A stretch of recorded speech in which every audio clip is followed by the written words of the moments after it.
Hello and welcome to Dice and Demons. I'm Emma, and today I want to talk about being an autistic wargamer and thinking about going to any sort of wargaming tournament. So the reason I'm making this video is because the weekend before last I was at a 40k tournament, and it was like a whole big thing with almost 200 people, and it was a team tournament. And I've never really been to a 40k tournament before. I have been at like a singles Age of Sigmar tournament, I think 4 or 5 years ago, but I don't really have a lot of sort of competitive tournament experience.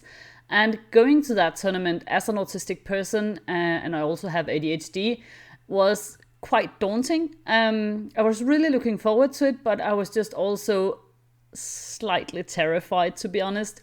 And so I thought I could make this video and hopefully help out other autistic people who might be thinking about going to tournaments as well. I have already made a video with sort of general advice about going to a tournament as a newbie, and I've made that with my great friend Martin, and it's also here on this channel, so you can go check that out if you're interested in that as well. So as I said, I'm autistic and I have ADHD, and going to a tournament is scary. And I guess if you're also autistic, or if you have ADHD or any type of other sort of mental health issues that might make it difficult for you to go to perhaps a place far from where you live, where you know there are going to be a whole bunch of people that you don't know. It's going to be loud. It's going to be a long days, lots of games. It can just be really stressful and something that you might really want to do, but it's just kind of difficult to wrap your head around how you are actually going to manage it. So I'll try to give some general advice that I think could be useful, and some of them I managed to do for myself, and some of them I really wish I had been able to implement for myself. Perhaps I'll be able to do so next year. So my first piece of advice is to try to be well prepared and be prepared ahead of time. And by that I mean sort of all the practical stuff. So if you're going somewhere, and especially if it's a tournament that's so far away that you actually have to stay like at a hotel or at a friend's house or something, you're going to have to be, getting a lot of stuff ready. You're going to obviously need your models, your dice, some rules, all sorts of things. But you're also going to need like a toothbrush and a change of clothes and a deodorant, all sorts of things. So I tend to push stuff to the very last moment, and that's because I have like serious issues with executive functioning, which means I find it extremely hard to go from like having a thought in my mind like I should get off from the couch and go make a cup of tea. Like that's a very simple task, or I mean at least it should be, but for me it's very difficult. Sometimes it might take me an hour to get there, and I really want to get off the couch, and I really want to make a cup of tea, and I know it's not going to be difficult, and I know I have water and a kettle and some tea in my kitchen, so it should be something that I could just easily do, and it's just not. So getting stuff ready for a tournament, it's just really overwhelming to me because I need to pack so much different stuff. And I'm also, I'm afraid of what will happen if I forget something. And it might be really silly. Like if I forget my toothbrush, I'll probably be able to find a shop nearby, like a supermarket, where they would happily sell me a toothbrush. And if I really could not manage to get a hold of a toothbrush, you will probably survive the one weekend, right? Your teeth are not going to fall out just because you did not brush them for a weekend. But it can still like leave me sleepless at night if I don't. I can wake up in the middle of the night being terrified that I forgot my toothbrush, right? Or that I'm going to forget my toothbrush. So what I found really helpful is to start making a list of everything you need to pack, and you need to sort of write every single little detail down. If you're sort of like me and tend to forget things easily, and you tend to get stressed out by the very idea of forgetting, so having a list written down is really helpful. And I really often tend to specify how much I need. I'm not just writing on my list dice. I'm writing what kind of dice and how many. And then I will also, because again, I tend to procrastinate and push things to the very last minute, I find it helpful to start just packing my bag a few days ahead of the time when I'm actually going to leave, because then I know, okay, I have already put in the dice in the bag. Okay, I can then cross out dice from my list. I know I have dice there. Okay, I need to also make sure I bring my rules. Okay, rule book, check, in the bag, and so on. So I don't have to get everything sorted out just the evening before I have to leave early in the morning, because it might just seem so completely overwhelming that I end up with some sort of meltdown, and it goes from difficult to nearly impossible to get the things into the bag. So start ahead of schedule if you're able to, and have a very detailed list. Also because, I mean, it's very satisfying to, like crossing things off from a list. Check, I forgot my toothbrush. No, I didn't forget my toothbrush. I got the toothbrush, I got the toothpaste, I got, and everything that you can possibly think of, write it on a list and start packing your bag as early as you can. Another tip that I wish I had followed, but I didn't, would be to make sure that everything is in order, both when it comes to transportation and if you are going to sleep somewhere that's not your own house. Make sure that everything is in order so you don't end up like standing outside of a friend's house and then you suddenly realize, oh, you did not actually... You forgot to get back to them and actually tell them that you would like to stay. So now they are no longer at home because they're gone to do something else, or that you don't know the way to the tournament, or that it turns out when you get there they don't have a parking space. So now you have to get a parking space that's like relatively far away, and you have to bring all your bags and your models and all sorts of things. And now you're running late and you get completely stressed out and panicked. So try to check stuff like that out ahead of time. Like, I did some of it. I made sure I knew where I had to drive and how long it would take me. And I made a schedule, so I knew if I think I drove like 30 minutes before I had to make sure I wasn't in a hurry and I could get there like comfortably and wouldn't be stressed out by the thought of being too late. And I had also looked up at I think Google Street View or something for the sort of the place that the tournament was held, and I knew they had parking spaces and all sorts of things, which was really good.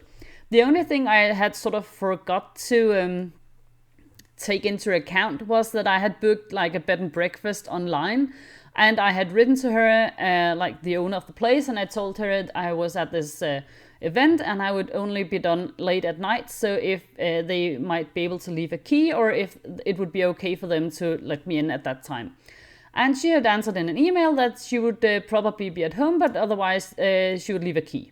And so I got there, and I think it was about 11 p.m. at night, and I was completely exhausted. It was after the first day of the tournament.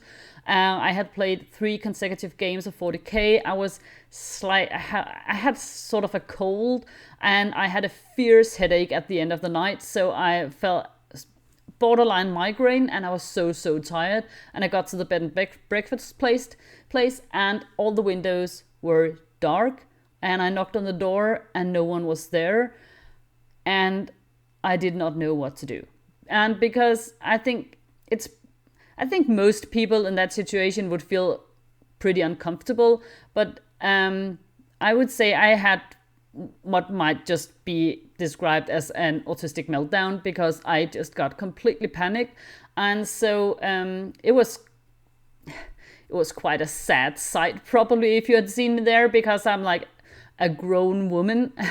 And but I was standing there at 11 p.m. in a dark garden somewhere in the suburbs of this big town where the tournament was held, and I was standing there in the strange person's garden sobbing my eyes out because I could not figure out what to do next. I was so tired, my head hurt, and all my plans had just collapsed around me, because I could drive home, but it was almost a 2-hour drive, and because my head hurt so bad, and I had a migraine coming on, I also knew I was probably not safe to drive that far. And then perhaps I could find a hotel, but I didn't know where the hotels would be and how much it would cost and how to find them. And I was just really out of it. And so I called up my poor wife and woke her up, and she helped me, and she found like some phone numbers for the lady whose house it was, and I managed to get into contact with her, and I got into the bed and breakfast place, which was actually really nice once I got there. But yeah, I should probably have made really absolutely sure what I would do, have had like a list with her phone number, and perhaps even a list of what to do if this doesn't work out, just in case, because I was really panicked when I stood there in that lady's garden at 11 p.m. and just I don't know what I was thinking, and I don't know what I would have done if she hadn't let me in. So if you can do I'm also a little bit embarrassed talking about this, but if you're also autistic, you can probably relate somewhat. So if you can, try to make sure that all the practical stuff is well taken care of ahead of time, and you have like, perhaps even you have like an option A, B, and C if something goes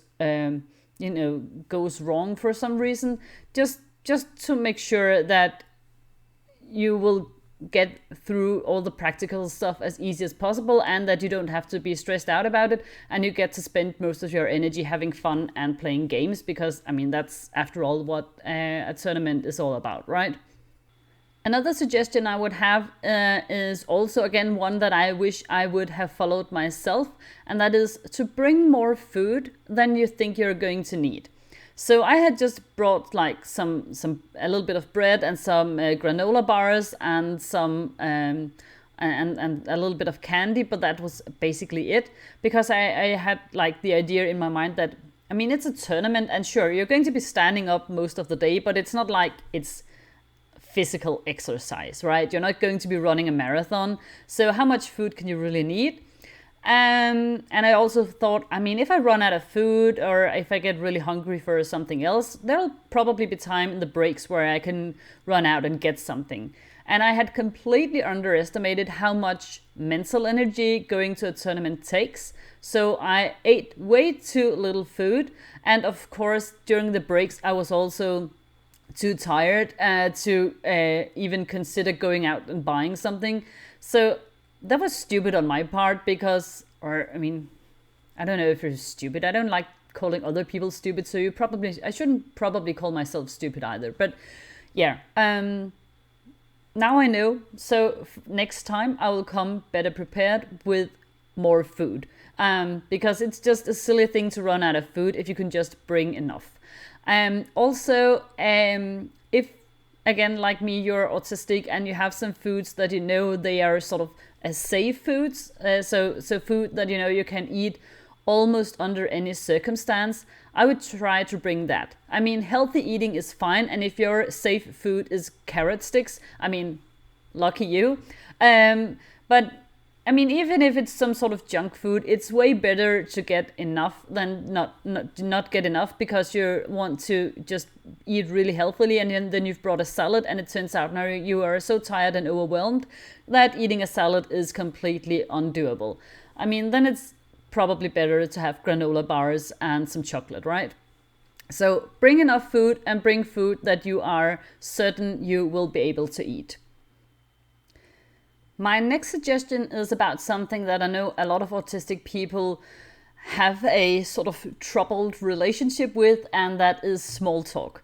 So at a tournament, you're probably going to run into a lot of people that you don't know, and at least the people you're going to be playing against, you can't be sure that you know all of them unless you're going to a very tiny tournament in your local game club, and then all of this probably doesn't apply to you anyways. So if you're going to a big tournament, you're going to run into people you don't know, and usually there will be some sort of small talk.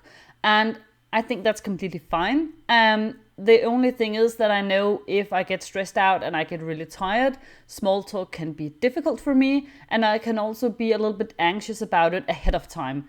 So try to prepare for the small talk if you are able to do so.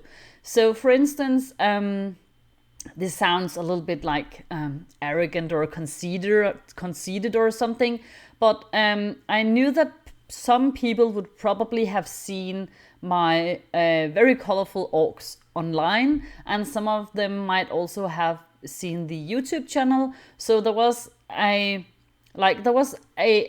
a chance that I might run into people whom I did not know, but who had sort of prior knowledge of my painting and stuff.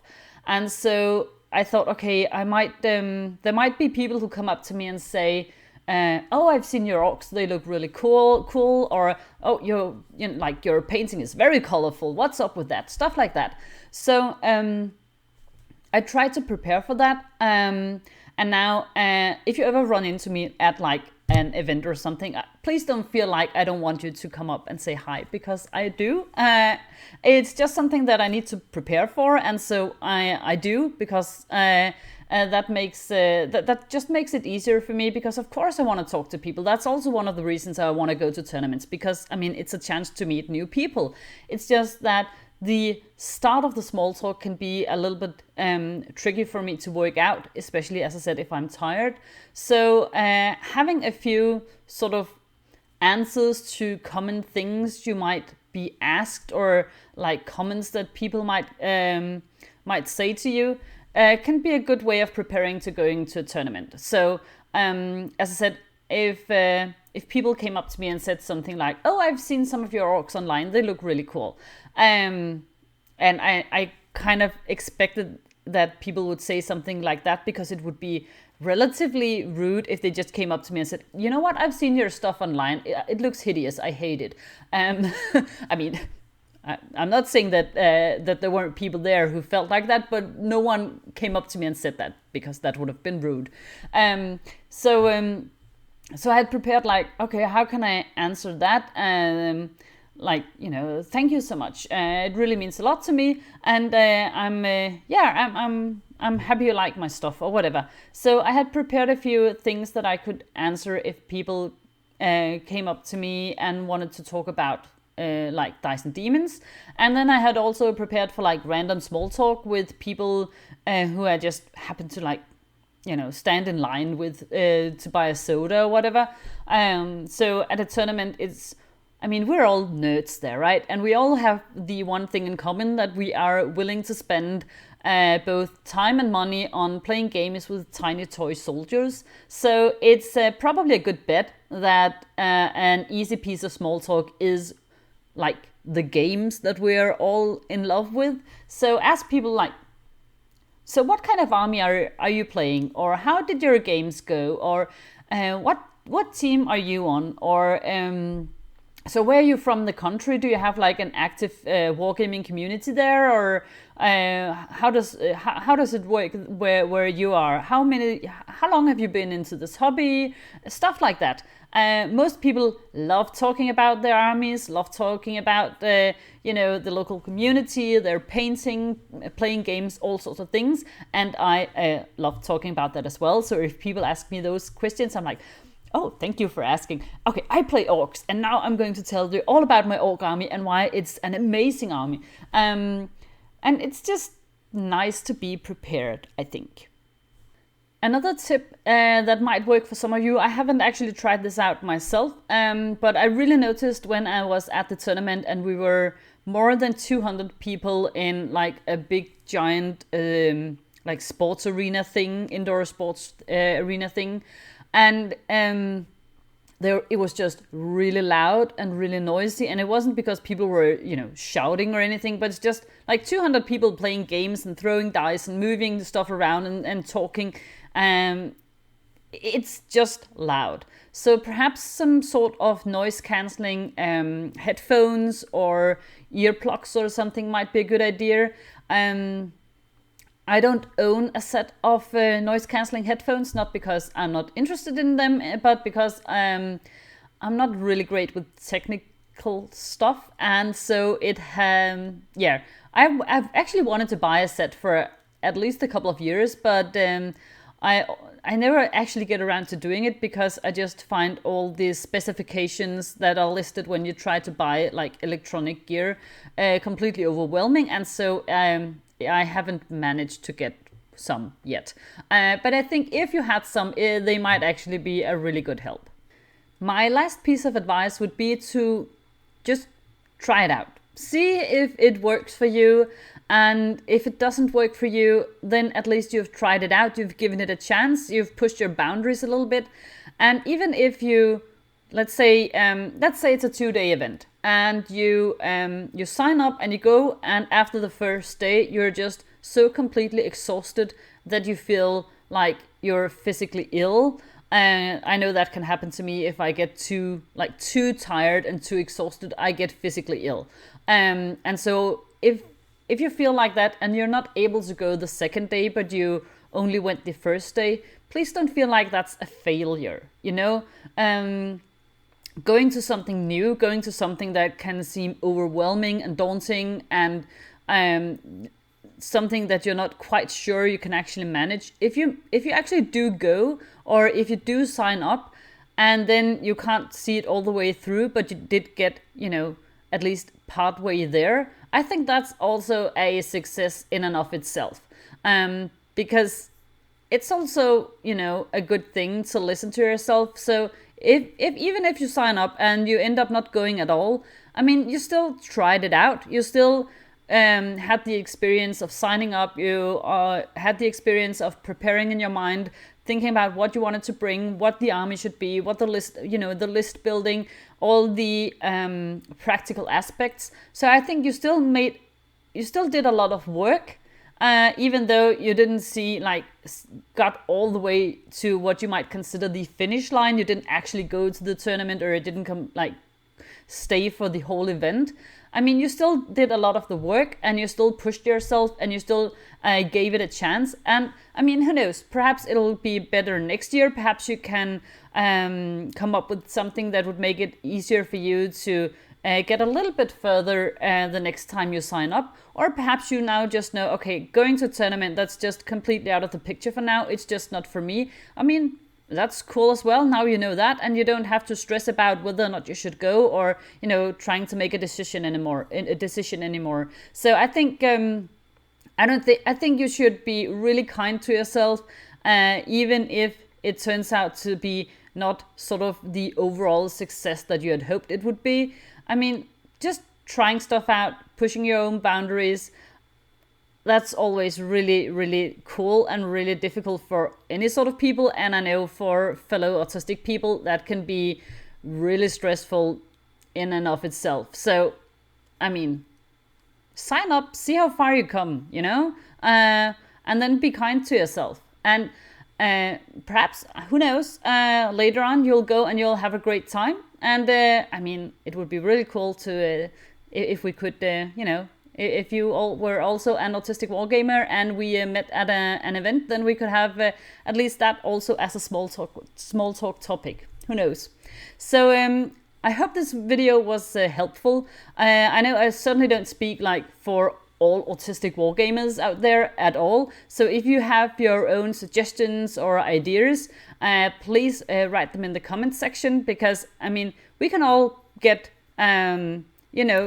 get better at making smart decisions for ourselves. Or perhaps even if you're not autistic, but you have fellow wargamers who are, perhaps you can help them out a little bit and make it a little bit easier and a little bit more enjoyable for them going to a tournament as well. So yeah, I hope you enjoyed this video, guys. And if you did, of course, as always, I appreciate it if you like the video, if you leave a comment. I also, of course, really appreciate it if you would consider joining the Dice and Demons Patreon. I'll leave a link to that in the show notes. If you want to stay up to date on my painting projects, you can follow me over on X, formerly known as Twitter, and also on Instagram, both as Dice and Demons. So thank you so much for watching, guys, and I'll see you next time. Bye!